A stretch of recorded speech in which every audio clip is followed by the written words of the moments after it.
December 9 నాడు కాంగ్రెస్ వాళ్ళు కొత్త తెలంగాణ తల్లి విగ్రహం ఆవిష్కరించేందుకు ఇప్పటికే అన్ని సిద్ధం చేస్తారు కదా.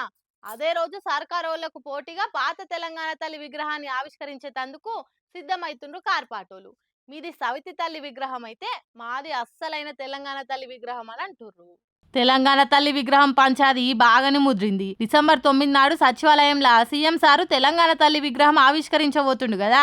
అదే నాడు కాంగ్రెస్ వాళ్ళకు పోటీగా పాత తెలంగాణ తల్లి విగ్రహాన్ని ఆవిష్కరించబోతుండు కేటీఆర్ సారు. మేడ్చల్ కాడ ఈ విగ్రహాన్ని పెడుతుండ్రు. కాంగ్రెస్ వాళ్ళది సవతి తల్లి అయితే మేము పెట్టింది అస్సలైన తెలంగాణ తల్లి. మేము అధికారంలోకి రాగానే కాంగ్రెస్ వాళ్ళ విగ్రహాలను బాజాప్తా తీసేస్తాం. ఉద్యమ కాలం నుంచున్న తెలంగాణ తల్లే అస్సలైన తెలంగాణ తల్లని కాంగ్రెస్ వాళ్ళ కళ్ళు తెరిపిస్తామని అంటుర్రు. తెలంగాణ మహిళా సమాజాన్ని అవమానించేటట్టు మీ విగ్రహం ఉన్నది. పక్కనున్న తెలుగు తల్లి విగ్రహం నగలు కిరీటంతోనుంటే తెలంగాణ తల్లి విగ్రహం మాత్రం కటిక పేదరికంలా కనబడాలనా అని తిట్టిపోస్తుండ్రు. తెలంగాణ తల్లి అంటే నగలు కిరీటాలతోని వడ్డానం పెట్టుకొని ఉంటే మీ కళ్ళు మండుతున్నాయా? తెలంగాణ తల్లులంటే దేవతలు ఎక్కుండొద్దా? దరిద్రంలోనే మగ్గుతున్నట్టుండాలనా? తెలంగాణ తల్లి విగ్రహ తయారీలో కూడా భావ దారిద్రమేనా అని సర్కార్కు సురుకులు పెడుతుండ్రు ప్రతిపక్షమోళ్ళు. అయితే కాంగ్రెస్ సర్కార్ చేయించిన తెలంగాణ తల్లి విగ్రహం చూసి చాలా మంది నోరెల పెడుతుండ్రు. పాత విగ్రహమే మంచిగుండే అని కామెంట్లు పెడుతుండ్రు. కడమ రాష్ట్రాల విగ్రహాలు దేవతలు లెక్కుంటే మన విగ్రహం ఎందుకు ఇట్లా ఏం లేని బీదరికంలో ఉన్నట్టుండాలే అని అంటుర్రు.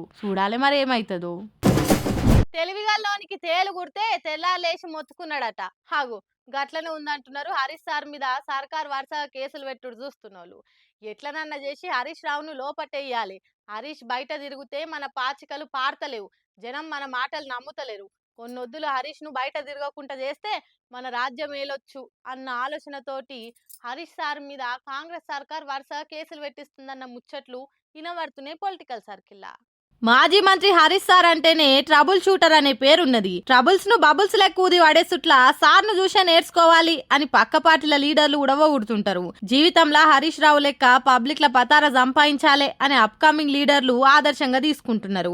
అసోంటి లీడర్ మనకు అడ్డం ఉంటే మనం ఎన్ని చెప్పినా ఎవ్వరు నమ్ముతలేరు. మనం ఎంత పబ్లిసిటీ చేసినా పబ్లిక్ ల వ్యతిరేకత వస్తుందని సర్కారోళ్ళు చాలా మల్ల గుల్లాలు పడుతుండ్రట. ఎట్లనన్నా చేసి హరీష్ ను అడ్డం తప్పిస్తే తప్ప మన రాజకీయం చెల్లేటట్టు లేదని గట్టిగా ఫిక్స్ అయినరట. అందుకే హరీష్ సార్ మీద ఇంత అర్జెంట్ గా ఓదానెంబడి ఇంకో కేసులు పెట్టి టార్గెట్ చేసిందని అంటున్నారు పొలిటికల్ నిపుణులు. ముఖ్యమంత్రి కూడా లేని చరిష్మా హరీష్ సార్ కున్నదని కాంగ్రెస్ వాళ్ళ దాంట్లో కూడా చాలా మంది మాట. ఆయనకున్న పతారా చూసి ఈర్చపడనోళ్ళుండరు. అసోంటి హరీష్ సార్ ను రాజకీయంగా దెబ్బతీస్తందుకు కేసుల కుట్రలకు తెరలేపిండ్రని సార్ అభిమానులు గరమైతుండ్రు. అందుకే చక్రధర అసోంటోని కేసులు పెట్టిస్తుండ్రని అగ్గై మండుతుర్రు. ముఖ్యమంత్రిని కాంగ్రెస్ సర్కార్ ను నెగలకుంట చేస్తుండని లక్షల కేసులు పెట్టినా ధీటుగా జవాబు చెప్తాం. ప్రజల తరపున కొట్లాడతాం. మిమ్ముల గద్దె దించేదాకా ఊకోమని హరీష్ సారే కాదు సార్ అభిమానులు కూడా ధీటుగా కౌంటర్లు ఇస్తుండ్రు. Don't trouble the trouble. If you trouble the trouble, trouble troubles you. I am not the trouble, I am the truth అని సర్కార్ కు గట్టిగా సొట్లు పెడుతుండ్రు.